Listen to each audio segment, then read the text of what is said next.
ભાવનગરમાં નકલી દારૂ કાંડ મામલે મોટો ખુલાસો થયો છે। સરકારી ક્વાર્ટરમાંથી વધુ પ્રમાણમાં ડુપ્લિકેટ વિદેશી દારૂ ઝડપાયો છે। જેલ ગ્રાઉન્ડ પાસેના સરકારી ક્વાર્ટરમાંથી 35 બોટલ ડુપ્લિકેટ દારૂ કબજે કરાયો છે। ડુપ્લિકેટ રોયલ સ્ટેગની 35 બોટલ સાથે 45,500 રૂપિયાનો મુદ્દામાલ કબજે કરાયો છે। સરકારી ક્વાર્ટરનો ગેરકાયદે ઉપયોગ કરી દારૂનો અડ્ડો બનાવ્યાનો ખુલાસો થયો છે।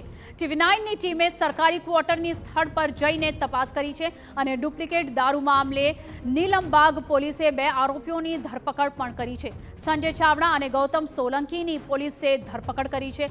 હાલ આરોપી સંજય ચાવડા 2 દિવસના રિમાન્ડ પર છે, જ્યારે કે મુખ્ય બુટલેગર ગૌતમ સોલંકીની સ્ટેટ મોનિટરિંગ સેલે ધરપકડ કરી છે।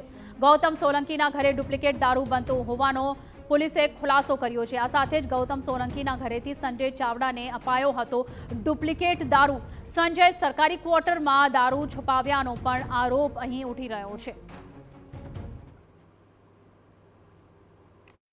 ભાવનગરમાં બનેલ ડુપ્લિકેટ દારૂની ઘટનામાં અત્યારે અમે એ જગ્યાએ પહોંચી આવ્યા છીએ જે સરકારી જગ્યા છે અને જેનો ખોટો ઉપયોગ કરીને દારૂ ત્યાં સંતાડવામાં આવ્યો હતો।